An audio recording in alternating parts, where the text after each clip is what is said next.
Graças ao Pai, nosso Senhor Jesus Cristo, amados. Tudo bom? Boa tarde. Hoje eu trago mais uma reflexão a respeito da Sagrada Escritura, né? Naquela série The Revelation for the Revolution, essa número 50. Agora, o título dessa meditação será: Atenção, desça antes que derrube a árvore. Né? Vocês vão entender o contexto disso, né? Vamos lá. Antes de iniciar, vou fazer uma oração.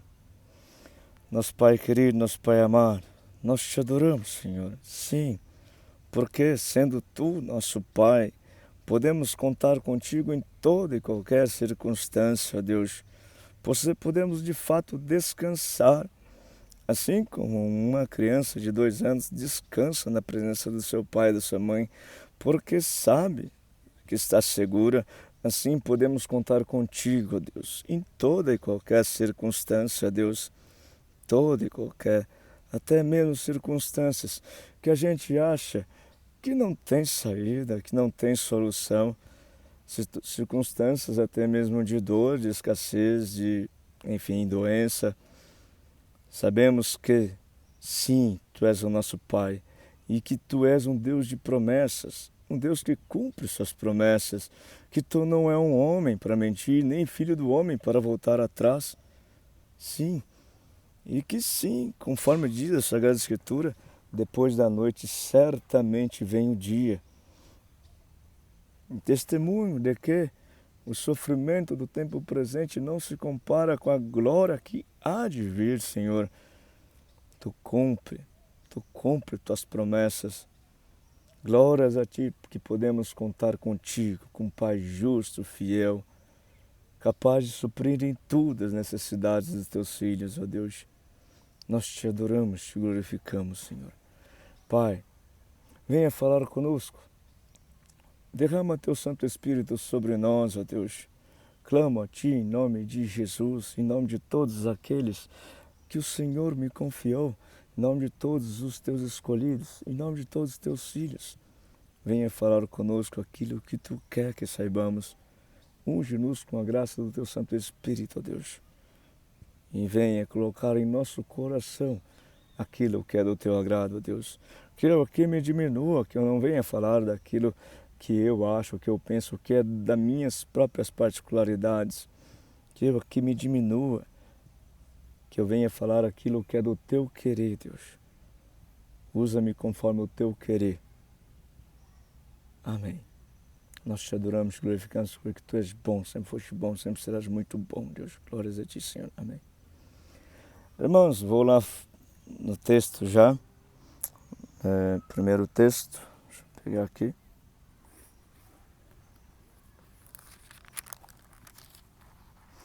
Está lá em Mateus, capítulo 5, a partir do versículo 43. Né? Estou numa área de parque aqui, está bastante mosquito. Vamos lá. Está intitulado assim: Amor aos inimigos. Vocês ouviram o que foi dito? Ame o seu próximo e odeie o seu inimigo. Eu, porém, lhe digo: ame os seus inimigos e orem pelos que vos perseguem, para demonstrarem que são filhos do Pai de vocês, que está no céu. Chama atenção, gente. Isso é uma propriedade de filho de Deus, tá? A gente sabe que para a gente herdar o reino, temos que ser filho dele, ser imagem e semelhança dele. Então, isso daqui não é talvez você faça, talvez não. Isso é uma obrigatoriedade, é um mandamento, tá? Se você quer ser filho de Deus, quer herdar o reino dele, isso é necessário, isso é obrigatório no teu currículo de filho de Deus. Ou seja, amar vossos inimigos e orar pelos que vos perseguem, aquele né? Tá. O que eu venho enfatizar para essa meditação é essa parte aqui, ó. Porque Ele faz o seu sol nascer sobre os maus e bons, vir chuvas sobre os justos e injustos. Vejam, gente, vou ler novamente, enfatizando aqui os recursos que Ele nos dá. Né? Quando fala o seu sol, o sol é dele. né? Olha lá. Porque ele faz o seu sol nascer sobre os maus e bons, e vir chuvas sobre os justos e os injustos. Aqui ele vem falar dos recursos naturais, né? Dos recursos que ele nos possibilitou usarmos, né? Para bem viver nesse planeta, né? Ou seja, aqui ele vem falar da equidade, da igualdade de direitos de usar os recursos.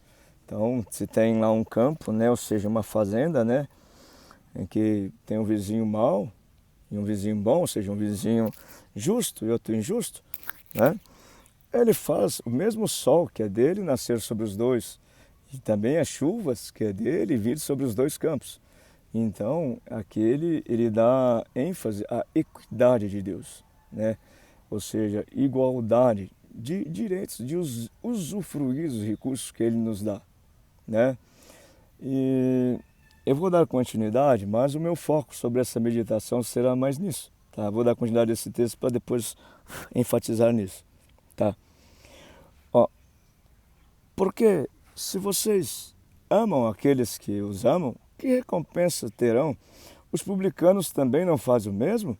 Se saudarem somente os seus irmãos, o que é que estão fazendo demais? Os gentios também não fazem o mesmo? Portanto, sejam perfeitos como é perfeito o Pai de vocês que está nos céus. Vejam, gente. Então, aqui ele posteriormente ele fala na capacidade, ou seja, na nossa obrigatoriedade de amar todos, né? Todos. Sabe, uma cena muito interessante que me vem na cabeça foi quando Jesus lavou os pés de todos os seus discípulos. Naquela ocasião ele já sabia quem deveria o trair, mas não ficou evidente através do trato, porque ele tratou igualmente todos, né? Mas voltando lá à utilização dos recursos que Deus nos deu de forma igualitária a todos, né? Sabe que Deus deixou uma quantidade abundante de recursos para sermos usados. Daí vem a pergunta, mas realmente temos o direito de usá-los? Temos o direito? Será que temos? Será que é permissível certas pessoas usarem os recursos que Deus nos deu? Ou isso hoje é negado, sabe? Eu posso afirmar com clareza que é negado, né? Haja vista que, vejam, o homem, as artimanhas, os artifícios do homem, ele aprisionou os recursos de Deus, que ele nos deixou para todos usarem de forma igual, através de uma ferramenta chamada dinheiro, né? Ou seja, aquele que tem dinheiro, sim, pode usar dos recursos. Aquele que não tem dinheiro está privado de usar de recursos. Mas como assim? Vejam, gente, sabe? É bem sabido que muitos trabalham muito, mas em toda a sua vida, mal e mal fizeram uma viagem de férias, ou puderam se hospedar no hotel, ou puderam se alimentar num restaurante, enfim, de referência, né? E sabendo que, para alguns, isso é como que de praxe, é a coisa mais normal, né? É o passar da vida da pessoa, usufruindo desses recursos, mesmo sem ter o esforço do trabalho algum, né? Simplesmente usufruindo, porque sim, é regado de recursos, né? Tá, mas onde está a igualdade, né? Aí é que está. Vemos aqui a nitidez da iniquidade, que é o contrário de equidade. A saber, equidade é o que é favorável à justiça, né? A saber que o símbolo da justiça é uma balança de equilíbrio, né? Então, a realidade da justiça é para tornar-se, sim, bom para todas as partes. Mas o que vemos hoje em dia, né, é uma grande injustiça, uma grande iniquidade, em que hoje, mais do que nunca, é bem caracterizada a diferença social, né, a desigualdade social, em que muitos, ou seja, sabe-se que colocando esse gráfico, como se fazesse um gráfico, né, de quantidade de pessoas pela quantidade de recursos, ou seja, vamos supor um gráfico de de dois eixos, né? Então o eixo X ali, né? É quantidade de pessoas, né? E é um gráfico Y, né? É a quantidade de recursos, né? Então, e de repente vamos colocar fazer corpo a esse gráfico como se fosse uma pirâmide, né? Em que a base seria aqueles que estão abaixo da hereditariedade do capitalismo e acima aqueles que estão lá no topo da hereditariedade do capitalismo. Sabemos que hoje em dia essa pirâmide nunca foi tão grande como antigamente, né? Hoje em dia a discrepância, a desigualdade, vemos pessoas cada vez mais ricas e grande quantidade de pessoas cada vez mais pobres, né? Ou seja, onde se vê alargando a base dessa pirâmide de hereditariedade do capitalismo, ou seja, um número muito grande de pessoas sendo cada vez mais marginalizadas, ou seja, deixaram de lado, esquecidas mesmo, né? Mesmo tendo seu trabalho, mesmo cumprindo com seu ofício de cidadão, né? E vemos uma pirâmide cada vez mais alta, em que no topo lá tem pessoas cada vez mais ricas, como nunca houve, né? Ou seja, é uma pirâmide, digamos assim, bem característica, uma estrutura bem alta e com a capacidade de altitude. Podemos vincular isso à Torre de Babel, né? Em que naquela ocasião o homem se viu numa perícia de construir um prédio muito grande, movido pela sua capacidade, né, técnica de edificar aquele prédio, se ostentou-se achando que, ou seja, a objeção, o objetivo daquilo lá é se ostentar, né? Mostrar que devido ao conhecimento eles eram notáveis e eram importantes e eram de destaque, né? E, desobedecendo a ordem do Senhor dada a Noé, que era para se espalhar, ocupar toda a terra, fizeram um prédio muito alto. Vendo o Senhor que ele estava obstinado numa desobediência, em um certo momento o Senhor deixa que cresça essa Torre de Babel e que em um determinado momento vou fazer algo que vão parar eles. E naquela ocasião, né, ele confundiu a linguagem deles.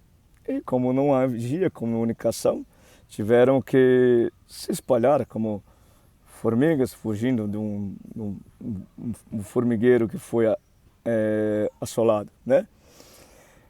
E dessa forma, gente, nós vemos hoje, né, uma baita Torre de Babel, né, onde que o homem, em seu destaque, ou seja, cada vez mais altivo, orgulhoso, movido da sua capacidade de recursos e de conhecimento, se destaca, em detrimento daqueles que estão na base, né, que são cada vez mais explorados, né, ou seja, trabalham sim para bombear recursos para o alto, para o alto da pirâmide, né? E, gente, uma vez que o que é favorável ao Senhor é equidade, né, igualdade, uma vez que o Senhor Jesus Cristo vem para humilhar os exaltados e exaltar os humilhados, irá sim fazer como fez com a Torre de Babel, né? Irá sim espalhar, ou seja, o altivo, né?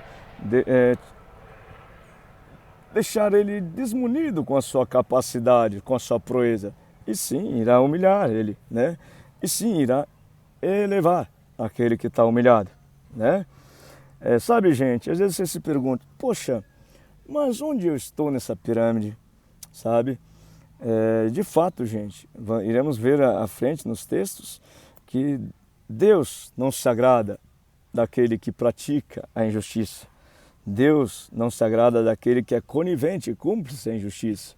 E que sim, ele se agrada, volta a sua face ao que está sendo injustiçado, né? Tá, e aí vem se pergunta, será que eu estou injustiçando alguém, né? Ou será que eu estou sendo injustiçado? Como avaliar, né? Em que lugar estou dessa pirâmide? Se eu estou agradando a Deus, se eu estou desagradando a Deus? Sabe, penso eu que uma forma muito didática se eu pegar o salário médio de todo o planeta, né? Vamos supor, o salário médio de todo o planeta né? Ou seja, pegar a renda per capita de todo o planeta e dividir, ou seja, a capacidade de renda de todo o planeta e dividir pelo número de habitantes, né? Ou seja, o salário de todos, né? A renda de todos os habitantes do planeta e dividir pelo número de habitantes. Somar toda a renda de todos os habitantes do planeta e dividir pelo número de habitantes. Eu creio, gente, que será um valor bem baixo. Haja vista que a maioria dos habitantes desse planeta vive em escassez. Então, claro, se vivem em escassez, vivem com menos do que é necessário. Então, claro, e esse valor irá, uma vez que a maioria, a grande maioria, puxar o valor desse salário para baixo. Vamos colocar lá R$ 2.000, né? Vamos supor que a média salarial de todo o planeta é R$ 2.000, né? Então, claro, aquele que ganha acima disso, naturalmente, uma vez que ele está ganhando acima da média, e tem muitas pessoas que estão ganhando abaixo da média, então, claro, que para formar essa desigualdade, está sendo extraído recursos, ou seja, o direito de recursos, o direito de usar recursos daqueles que estão ganhando abaixo de 2.000, né, para favorecer aqueles que estão ganhando acima de 2.000. Gente, estou falando uma suposição, não estou falando que assim tá, até porque eu não entendo muito de economia, de contabilidade, né? Então estou fazendo uma suposição, uma análise mais didática a respeito, usando números, tá? Então claro, talvez aquele que ganha 3.000, poxa, mas não está enganando ninguém. Não tá não. Mas, sabe que para você ganhar 3.000, tem aquele que ganha 1.000, né? Porque tratando-se de uma análise matemática, para eu ter mais, alguém tem que ter menos, né? E tratando-se de uma justiça igualativa, ou seja, favorecendo a equidade, a igualdade para todos, em que todos têm o direito de usar recursos, claro. Então, eu estou privando o outro de usar recursos, claro, eu estou me nutrindo de mais recursos do que eu normalmente usaria se o outro usasse a mesma quantidade de recursos que eu usaria, né? Ou seja, eu estou usando mais recursos e para isso o outro precisa usar menos recursos, né? Isso, ao olhar de Deus, sim, se confere uma injustiça. Poxa, mas eu fiz tudo certinho, eu lutei, sim. Sabe, gente, só vou vincular a ideia. Sabe aquela brincadeira em que é muito usual essa brincadeira, não sei, acho que é telégrafo ou é alguma coisa assim, que um fala no ouvido, depois uma palavra, vamos supor, carro, né? E daí o outro vai falando, ou seja, talvez umas 20 pessoas vai chegar lá no ouvido de outro, bicicleta, né? Então, a informação original era carro. A informação final que chegou é bicicleta, que é diferente. Então, a verdade não é a que chegou lá no final, né? Perante o sistema que estamos, né, que favorece sim ao cúmulo de capital, claro que ele cria verdades para desmascarar a justiça que é de Deus. Qual é a justiça de Deus? Misericórdia. Sabe que essa palavra tem saído do contexto do capitalismo, uma vez que o capitalismo dá mais ideia de acúmulo de capital. Para mim, para eu acumular capital, eu tenho que tirar do outro. Claro, e para isso eu não posso olhar com misericórdia, porque senão eu não conseguirei tirar do outro para juntar para mim. E claro, diante desse cenário, gente, é evidente que, claro, uma vez que eu tenho mais direito de usar recursos que o Senhor deu para todos, privando o outro de usar recursos, claro que eu estou sendo injusto, né? Mas o sistema capitalista deixa meio, enfim, legalizável essa entre aspas, justiça, né?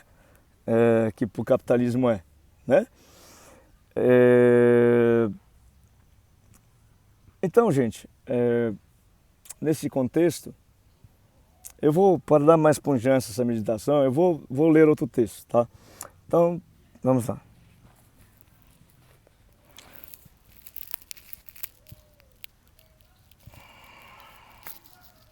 Deixa eu ver aqui.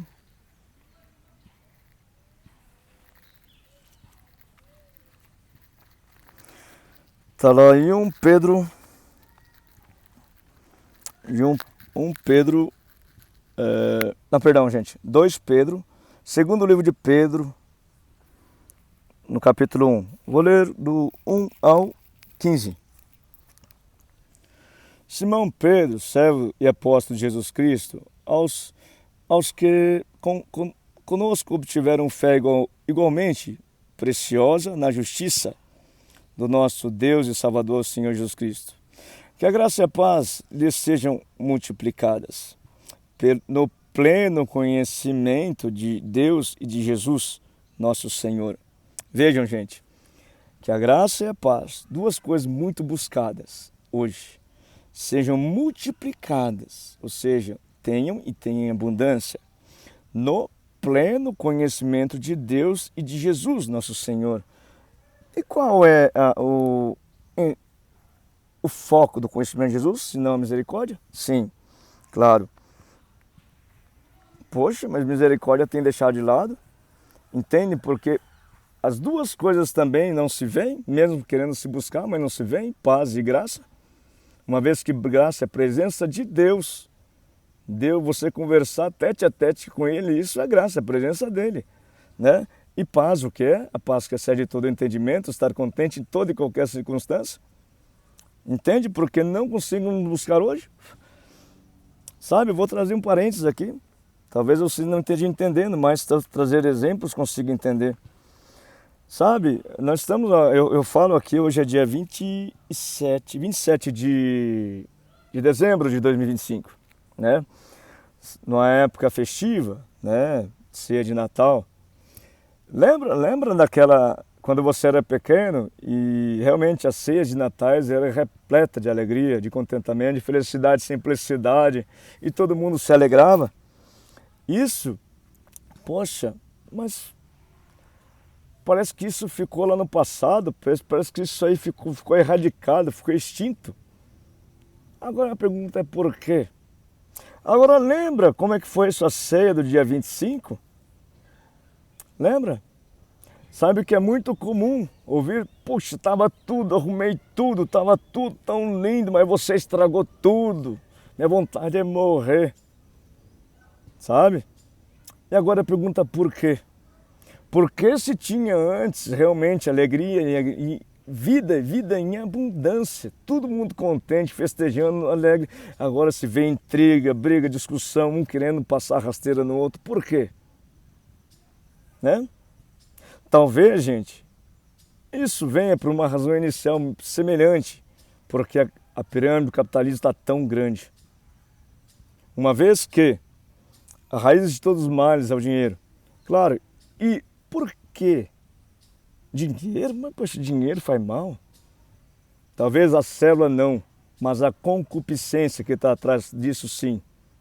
O que é concupiscência? O desejo de ter cada vez mais para si, de se despreocupar com o outro. E sim, isso traz significância quando eu me vejo como mais importante do que o outro, né? E desprezo o outro. E sim, hoje vivemos dias assim, em que a minha razão é mais importante do que o outro. Claro, enaltecida pelo sistema em que estamos, que normaliza isso, trazendo isso como um hábito normal, porém doentio para a alma. E por isso não temos vida e vida em abundância. Tá, vamos dar consequência, vamos dar sequência. Está no versículo 3. Pelo poder de Deus nos foram concedidas todas as coisas que conduzem à vida e à piedade. Deus dá vida e vida em abundância. Vejam, vida, tá? Não estou falando de recurso, não. Vida e vida em abundância, tá? Todas as coisas que conduzem à vida e à piedade, pelo pleno conhecimento daquele que nos chamou para a sua glória e virtude. Por meio delas, ele nos concedeu as suas preciosas e muito grandes promessas, gente. Né? Por meio delas, ou seja, para se conferir as promessas, precisa o quê? Sim, cultivar essas virtudes. Ou seja, quais são? Piedade, né? Que conduzem à vida, né? Ou seja, as virtudes que conduzem à vida, tá? E a gente vai ver aqui, tá? E pelo pleno conhecimento daquele que nos chamou para a sua própria glória e virtude. Por meio delas, ele nos concedeu as suas preciosas e muito grandes promessas, para que por elas vocês se tornem coparticipantes da natureza divina, tendo escapado da corrupção das paixões que há no mundo. Ou seja, no texto anterior, o que precisa para ser filho de Deus? Amar os seus inimigos. Então aqui, ó, por meio de muito grandes promessas, para que por elas vocês se tornem coparticipantes da natureza divina. Que é isso? Participante do reino de Deus. Ou seja, sendo filho de Deus, sendo a imagem semelhante de Deus, o que precisa? Cultivar essas virtudes que a gente vai ler aqui, para sim ter direito às promessas. Vamos lá. Para que por elas vocês se tornem participantes da natureza divina, tendo escapado da corrupção das paixões que há no mundo. Ou seja, as paixões do mundo que corrompem, né? Que corrompem, em que a razão inicial delas é a concupiscência. Tá, vamos lá. Por causa disso, concentrando todos os seus esforços, acrescentem à fé que vocês têm a virtude. À virtude, acrescentem o conhecimento. Ao conhecimento, acrescentem o domínio próprio. Ao domínio próprio, a esperança. À esperança, a piedade. Piedade, a fraternidade. À fraternidade, o amor. Vejam, gente, você viu que ele foi escalonando? Ou seja, fez uma escadinha aqui, né? E ele foi descendo lá de cima, em que a fé realmente é o que devemos focar como a nossa virtude principal. O que é fé? É o poder de Deus. E ele só dá quando a gente está na presença dele, né? Ele só dá aquele que ele acredita que merece ter. Ele só dá aquele que se busca ser a imagem e semelhança dele, né? Então, como se fosse a glória de Deus, o objetivo alcançado de Deus, uma vez que Cristo é o autor e consumador da fé, né? Então, Cristo, ele escreveu tudo que a gente precisa para alcançar a fé e concluiu a sua obra quando ele falou realmente, tudo está consumado. Claro, um pouquinho disso ele falou, Pai, perdoa, eles não sabem o que fazem. Enfim, foi mais ou menos assim, o cenário em que ele concluiu a sua obra de fé. O que precisamos fazer para ser imagem e semelhança? Simplesmente olhar para ele e seguir os passos dele, né? Parece, sim, quando eu falo simples, parece ser fácil. Não, não é fácil, mas é muito simples, só amar, né? Só amar vossos inimigos, assim como ele fez, né? Quando, apesar de ser ultrajado, violentado, agredido, humilhado, falou, Pai, perdoa, ele não sabe o que faz, né? Vamos lá. Então, gente, eu vou ler essa escadinha olhando de baixo para cima. Claro que a gente é mais fácil, é mais didático olhar para o que está próximo da gente, para chegar assim lá no objetivo final, que é a fé. Mas vamos lá então. O amor, tá? Ou seja, quando se fala a fraternidade, acrescente o amor. Então, o princípio de tudo é o amor, né? Ou seja, o princípio para obter a fé é o amor. Né? Então, cultivando em meu coração o amor. O que é o amor? Cristo definiu o amor quando ele falou, amai-vos uns aos outros como eu vos amei. Ou seja, ele falou, amai-vos uns aos outros igualmente eu fiz. Ou seja, amor é isso que eu fiz. O que ele fez? Simplesmente ele demonstrou tudo o que ele falou para nós, né? Nas cenas dos últimos momentos da sua vida, né? No caminho do Calvário e na sua crucificação, em que ele foi traído, né? Vendido por 30 moedas de prata, traído com um beijo, né? De Judas, né? Humilhado, cusparadas na cara, xingamentos, rasgar o corpo dele com armas de tortura, né? Com gancho na frente, com flagelos com cortantes, né? Que rasgaram seu corpo, coroa de espinhos para ridicularizar a imagem de rei, também uma cana para ridicularizar a imagem de rei, sim, muito dolorido, sofrido, humilhado, né? Dor física e sim amplificada ainda mais pela humilhação, pelo desprezo, né? E um prego na mão direita, um prego na mão esquerda, um prego no pé. E caladinho suportou, né? Sabendo do seu foco, de nos mostrar como amar, tá? E sim, dar razão à salvação a nós, que não sabíamos de nada o que era preciso para a salvação, né? Ele nos mostrou com a sua vida como fazer. Ele foi o exemplo maior, né? E depois do último prego ele falou: Pai, perdoa, eles não sabem o que fazem, né? Então, mais ou menos isso é o que significa amor. Uma vez que ele fala também, não existe amor maior do que dar a vida ao seu amigo, né? Não existe amor maior, né? Dar a vida. Então, sim, a significância de amor é deixar de si para com o outro, tá? Só tô aqui, porque hoje o amor, o quesito amor, gente, foi muito subvertido. A gente diz que amor é gostar, mas Cristo não se agradou, não gostava daqueles que o agrediu, humilhou, o maltratou, mas perdoou, né? Amou, né? Vamos lá. Então aqui, ó, acrescentar o amor à fraternidade. Então, gente, o que é fraternidade? Qualquer relacionamento de igualdade, ou seja, em que um estende a mão ao outro, sermos irmãos. Uma vez que Deus falou, olha,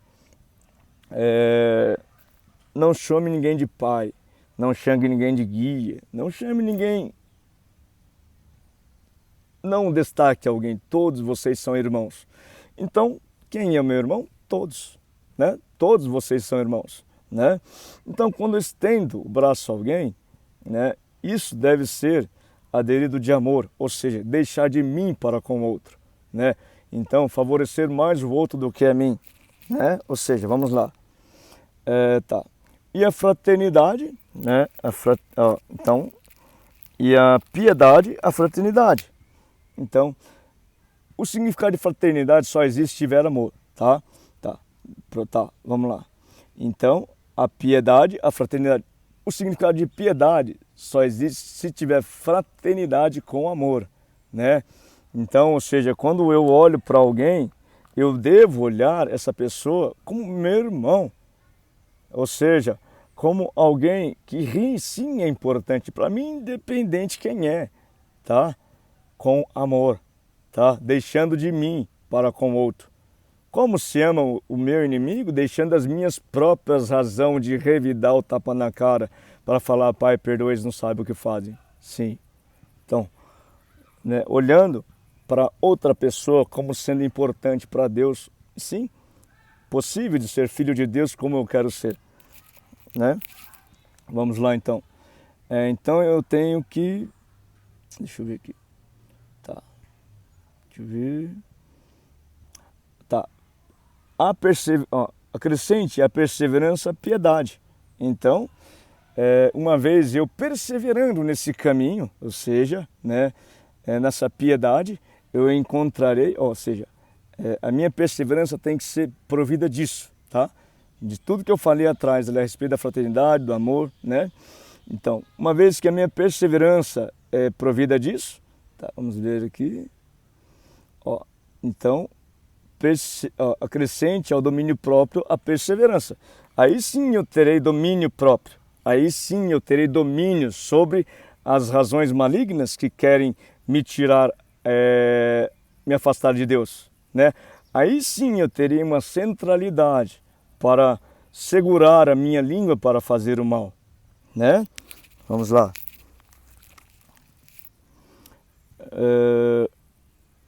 Tá. E ao domínio próprio a perseverança. Então assim terei domínio próprio, né? Tá. E ao conhecimento, domínio próprio. Quando se fala, meu povo padece por falta de conhecimento. A minha igreja está desfalecida, por quê? Por falta de conhecimento, de saber a palavra? Não. por não agir conforme essa orientação que a gente viu aqui. Amor, fraternidade, piedade, perseverança, domínio próprio, né? Aí sim chega o conhecimento. Porque, gente, saber da palavra não significa nada se você não implantar em seu coração. Se eu faço isso, eu estou praticando a palavra. Aí sim isso terá valor e ela produzirá vida em mim, né? Vamos lá. A virtude, o conhecimento. Então só terei a virtude se terei este conhecimento em que me reflete em domínio próprio. Enfim, todas as coisas que a gente falou. Tá lá. E a fé, a virtude. Poxa, aí cheguei na fé. Aí sim, Deus está face a face comigo, confia em mim, dá credibilidade em mim e Ele comunica a mim o poder dEle, de administrar o poder dEle. Aí sim se consumou a glória de Deus, o objetivo de Deus na pessoa, no Filho dEle. Ou seja, a criar o Filho dEle sendo a imagem e semelhança dEle, né? Vamos lá. Tá, vamos lá. Versículo 8. Porque essas qualidades, estando presentes, aumentando cada vez mais, farão com que vocês não sejam nem nativos, nem infrutíferos, nem no pleno conhecimento do nosso Senhor Jesus Cristo. Veja, pleno conhecimento. Se você exercitar isso, você vai ver Jesus Cristo face a face, porque Ele vai viver em você. Afinal, é promessa, ser crucificado com Cristo estou, ou seja, é evidente isso. Ser crucificado com Cristo estou, não sou eu quem vive, é Cristo quem vive em mim. E a razão da crucificação dele é o que? Mostrar a nós como fazer. E se eu sim faço, Ele vem morar em mim. É onde se cumpre a glória dele em mim, né? Porque Ele confia, sim. Ou você acha que Jesus Cristo ia pegar uma noiva que ia trair Ele? Não. Vamos lá. Claro, gente, a gente é ser humano, pecamos, né? Mas quando se fala corpo incorruptível, apesar de cair, é capaz de voltar-se rapidamente, né? Assim, não virar as costas e prostituir o relacionamento com Deus eternamente. Vamos lá. Versículo 9. Pois aquele que não tem estas coisas é cego. De fato, gente, quando se fala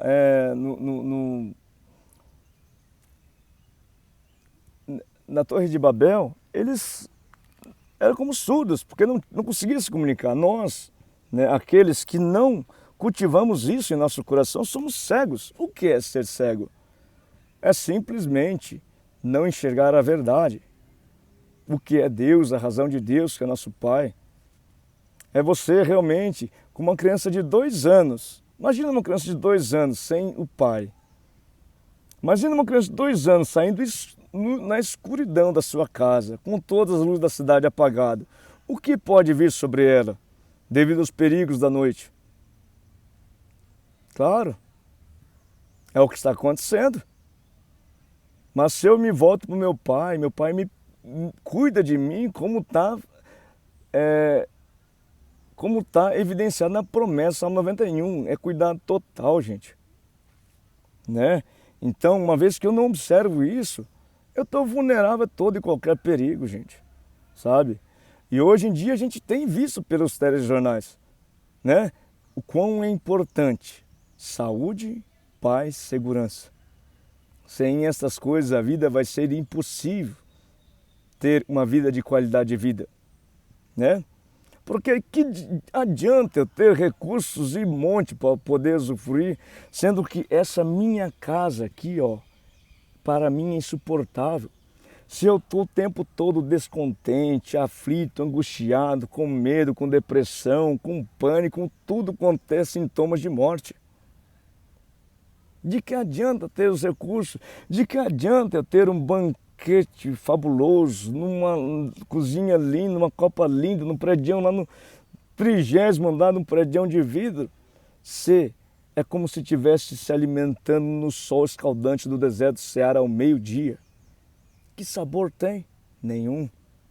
Tá vendo por que é importante ter vida e vida em abundância antes de ter recurso em abundância? Vamos lá. Tá. Versículo 9. Pois aquele que não tem essas coisas é cego, vendo o sol que está perto, se esqueceu da purificação dos seus antigos pecados. Por isso, irmãos, procurem com empenho cada vez maior confirmar a vocação e a eleição de vocês, porque, fazendo assim, vocês jamais tropeçarão, pois desta maneira é que lhes será amplamente suprida a entrada no reino eterno do nosso Senhor e Salvador Jesus Cristo. Por esta razão, olha, veja, gente, vou voltar aqui, versículo 11. Pois dessa maneira é que lhes será amplamente suprida a entrada no reino eterno do nosso Senhor e Salvador Jesus Cristo. Sem isso, não tem possibilidade de entrar. E com isso é ampla, é certa a sua entrada no reino. Tá vendo? Simplesmente seguindo aquela escadinha que a gente falou ali, né? Versículo 12. Por essa razão sempre estarei pronto para fazer com que vocês se lembrem dessas coisas, embora já as conheçam e tenham sido confirmados na verdade que receberam. Também considero justo, enquanto estou nesse tabernáculo, despertar essas lembranças em vocês, certo de que estou prestes a deixar o meu tabernáculo, ou seja, o coração dele. Eu estava certo que iria para outro lado da realidade, ou seja, para junto de Deus. Certo de que estou prestes a deixar o meu tabernáculo como efetivamente nosso Senhor Jesus Cristo me revelou.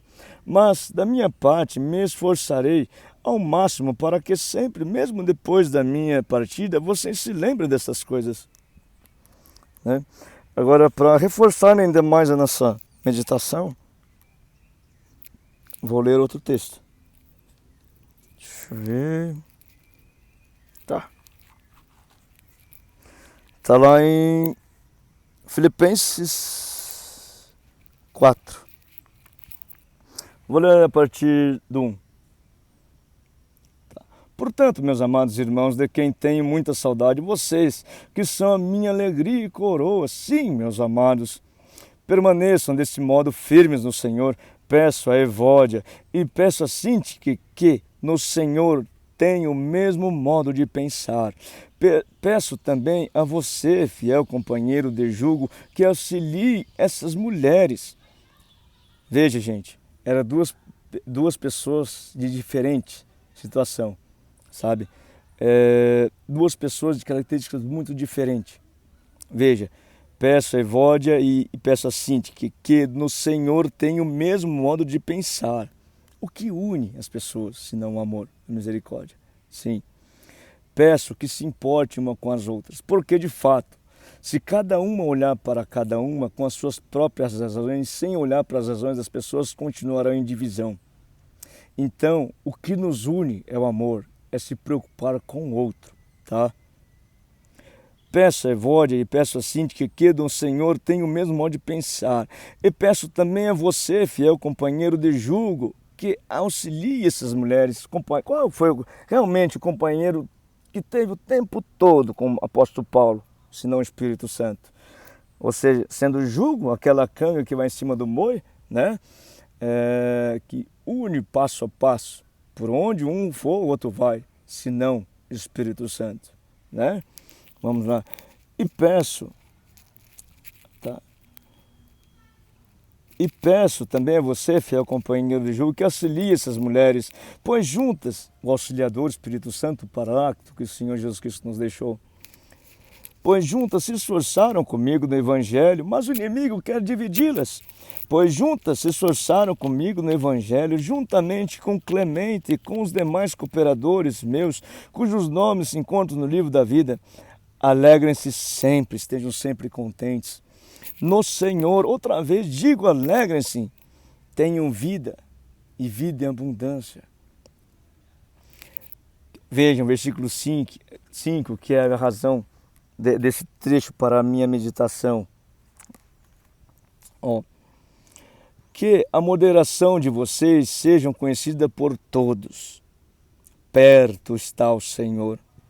Que a moderação de vocês seja conhecida por todos. Perto está o Senhor. O que significa moderação? Ou seja, moderador é aquele que busca dar uma ordem à casa, ou seja, moderar os ânimos, né? Trazer a normalidade, trazer algo igualitário para com o grupo inteiro. Ou seja, trazer a igualdade, trazer a justiça. Então, qual é a nossa obrigatoriedade perante esse mandamento? Se preocupar com o outro, né? Porque, de fato, se a gente continuar se preocupando só com a divisão vai só aumentando. Para a gente unir, tem que se preocupar com o outro, tá? Vamos lá. Que a moderação de vocês sejam conhecidas por todos. Perto está o Senhor. Não fiquem preocupados com coisa alguma, porque perto está o Senhor. Mas em tudo sejam conhecidos diante de Deus, porque perto está o Senhor. Os pedidos de vocês, porque perto está o Senhor, pela oração e pela súplica com ações de graça. Sim, agradeça, porque o Senhor irá fazer o melhor, porque perto está o Senhor. E a paz de Deus, que excede todo entendimento, guardará o coração e a mente de vocês em Cristo Jesus, porque perto está o Senhor. Como é que faz para o Senhor estar perto? Modere, se preocupe com o outro. Daí sim, perto estará o Senhor, e o resto é tudo consequência. Salmo 91 é consequência, porque perto está o Senhor. A vida em abundância é consequência, porque perto está o Senhor. E na verdade, quando ele fala aqui, e a paz de Deus, que de fato é de Deus, e ele dá àquele que ele quer, aquele que está perto dele, aquele que ele confia, que vai usar para o bem, tá? Vamos lá. Tá. Nesse trecho aqui que eu queria evidenciar. Então, o que ele nos sugere? Sejam moderadores, independente. Não estou falando para você sair do seu emprego para você ganhar 2.000, mas se preocupe com o outro, tá? Eu vou ler um texto que traz pujança essa moderação aqui. Vamos lá.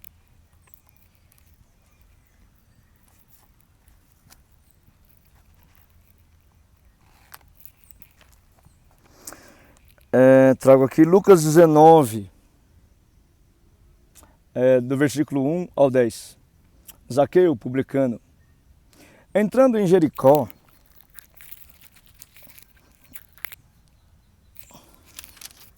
tá, vamos lá, perdão, vou ler aqui. Entrando em Jericó, Jesus atravessava a cidade. Eis que um homem rico, chamado Zaqueu, chefe dos publicanos. Opa, perdão, gente. Saí da página aqui. Perdão. Problema técnico aqui, peraí. Deixa eu... Vou ler novamente, perdão, gente. Vai. Entrando em Jericó, Jesus atravessava a cidade. Eis que um homem rico, chamado Zaqueu, chefe dos publicanos, procurava ver quem era Jesus, mas não podia, por causa da multidão, por ser ele de pequena estatura. Vejam, gente, essas palavras aqui trazem muita significância. Sabe que essa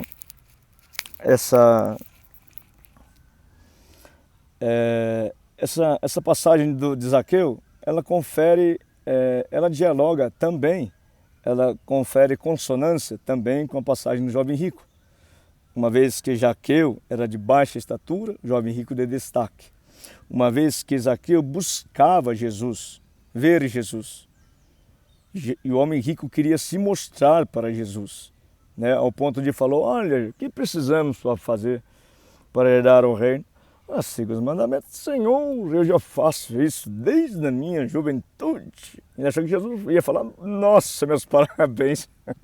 Né? Jesus, sabendo o coração dele, Chegou o rei nele, né? Porque essa quer ser perfeito? Tá bom. Então, vende tudo que você tem, dá aos pobres, deixa e me siga, né? Ele vira as costas triste. Veja a postura de Zaqueu. Ó, eis que um homem rico chamado Zaqueu, procurava ver Jesus, mas não podia. Por causa da multidão, por ser ele de pequena estatura, posso vincular isso à humildade. Apesar de ser rico, era humilde, porém era impedido, né, de ver Jesus por causa da multidão. Você sabe que a multidão, ela remete a muitas pessoas. Você sabe que a multidão, muitas pessoas remetem ao espalhamento, à divisão. Você sabe que a divisão remete à característica, à função e à objeção do divisor, o diabo. Então, o que impedia essa pessoa humilde de ver Jesus? O diabo, o maligno, as trevas, né? Vai lá, vamos lá ver. Tá. Então, correndo adiante, né? Subiu num sicômoro a fim de ver Jesus. Ele queria muito ver Jesus, tinha objeção de ver quem era Jesus, porque ele havia de passar por ali. Quando Jesus chegou àquele lugar, olhando para cima, disse: Zaqueu, desça depressa, porque hoje preciso ficar na sua casa. Zaqueu desceu depressa e recebeu com alegria. Ao contrário, no jovem rico, que ao Jesus sugestionar o que ele precisava fazer, virou as costas triste. Aqui, Zaqueu desceu correndo e com alegria, né? Vamos lá. Tá. Todos os que viram isto murmuravam, dizendo que Jesus tinha se hospedado com um homem pecador. Zaqueu, por sua vez, se levantou e disse ao Senhor: Senhor, vou dar a metade dos meus bens aos pobres, e se roubei alguma coisa de alguém, vou restituir 4 vezes mais. Então Jesus lhe disse: hoje hoje houve salvação nesta casa, pois também este é filho de Abraão, porque o Filho do Homem veio buscar e salvar o perdido. Veja que naquela passagem lá do jovem rico, Jesus falou: olha, venda tudo que você tem e dá para os pobres. Veja que aqui isso partiu do coração de Zaqueu. E sim, isso mostrou quem era Zaqueu. Porque sim, pois também este é filho de Abraão. Vejam que nessa distinção de Zaqueu, de jovem rico, a separação do trigo e do joio. E não é pelo fato de terem dinheiro ou não, é pelo ter amor no coração, é ter humildade, misericórdia e se preocupar com o outro, tá? Então, gente, é só evidenciando. Daí vocês perguntam, que não entendi até agora a razão do título, né? Atenção, desça depressa, porque senão vão derrubar a árvore. De fato, gente, há tempo, tá? Há tempo de descer depressa, como Zaqueu fez, e estar com Jesus, que é pura misericórdia, puro amor. Há tempo de se preocupar com o outro, há tempo de deixar das suas razões para olhar para o lado e ver que tem muitas pessoas que, pelo fato de você ter muito, muitas pessoas não têm, tá? E se você tiver o mesmo pensamento de Zaqueu, eu não estou falando para você dar dinheiro, não estou falando nada para você, tá, gente? Isso tem que vir do seu coração, você que vai saber o que você faz com as suas razões. E nem estou falando de dinheiro, dê seu tempo, que talvez é mais precioso que o seu dinheiro, tá? Então, vem a tempo, mas chegará uma hora, que hora é essa? O dia D, tá? A última hora. Quem tiver vai, quem não tiver não vai, tá? E daí sim, daí vocês vão lembrar da história, assim como a história do Lázaro e do rico, que Lázaro comia as migalhas que caía da mesa do rico, né?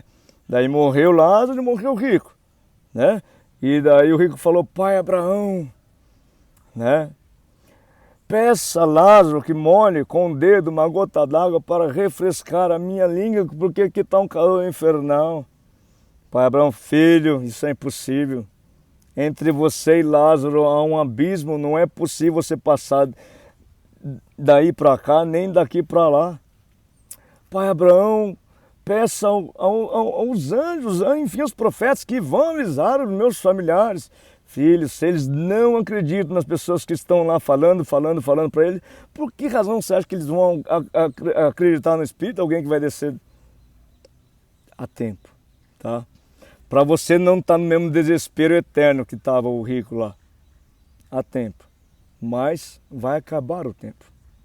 Vai chegar uma hora que não tem mais possibilidade. Mas há tempo. Tá? Vou encerrar aqui com uma oração. Nosso Pai querido, nosso Pai amado, nós te adoramos, te glorificamos, Senhor.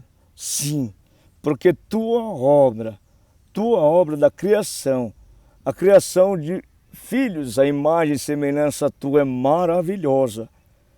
A tua misericórdia é maravilhosa, a tua paciência é maravilhosa.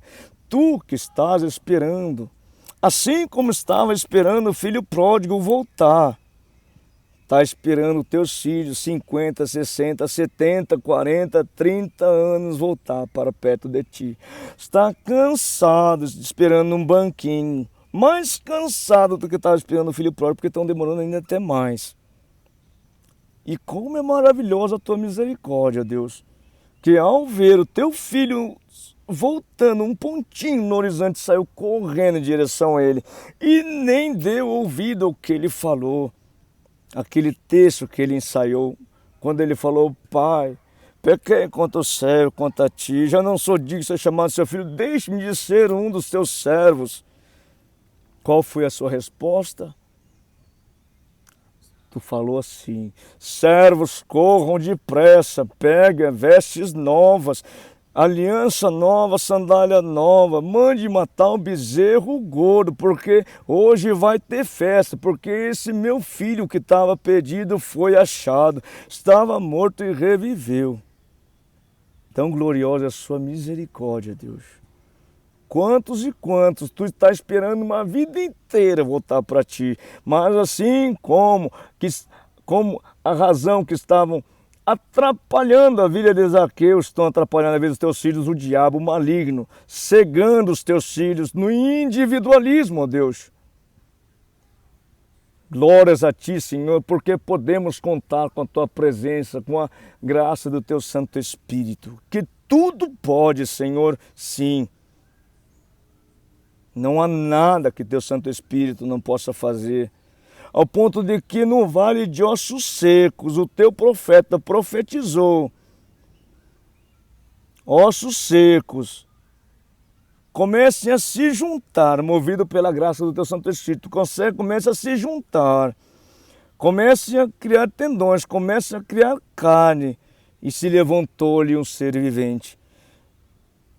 E esse teu profeta, que o Espírito Santo de Deus venha sobre este ser, e se formou um poderoso exército.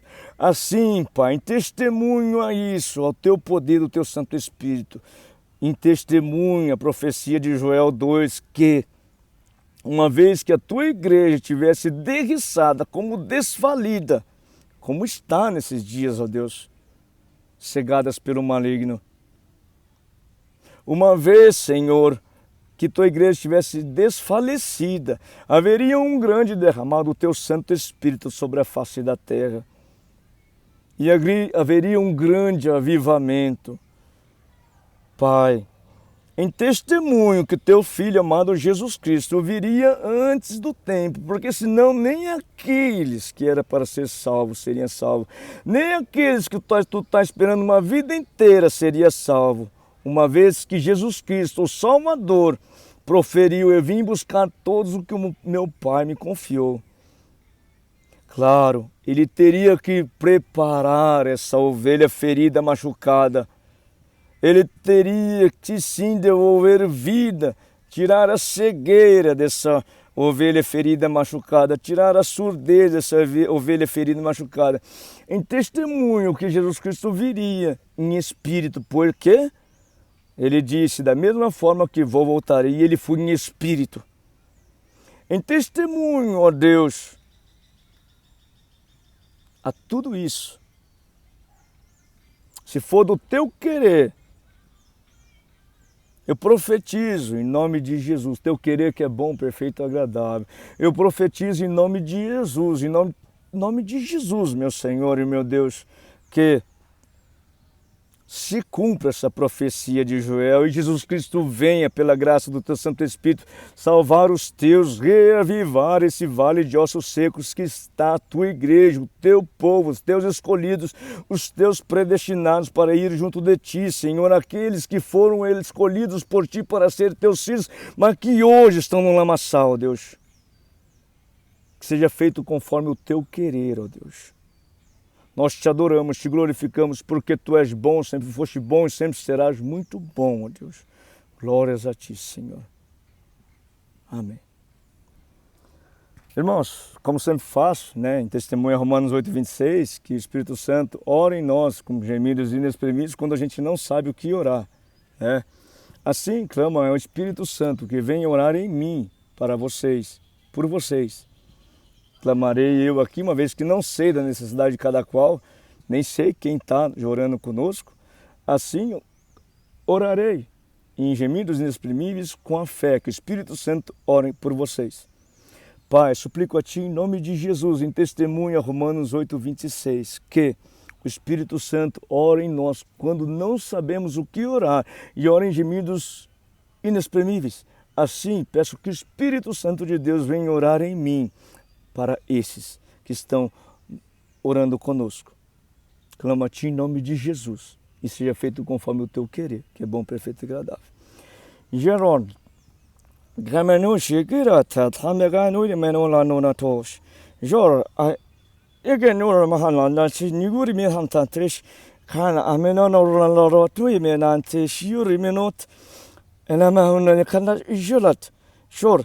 Imelo amelona durimenatacion amikantis jurminolot Jaralarimikandola tiala shirot Jamekan Nurminunda Bex Kidot Nayan Hanakalat Jetmilo like a landed or the Jurminot Jak inur kimenotian Ainkimesh no lamalotiamo hantash Qua Fibit Holiminon Sinurminot Kino almino shidule kedle torrero de menekesh ka imi ish no leto no hamesh non telakatesh. Amém. Que Deus abençoe todos em nome de Jesus. Com Deus.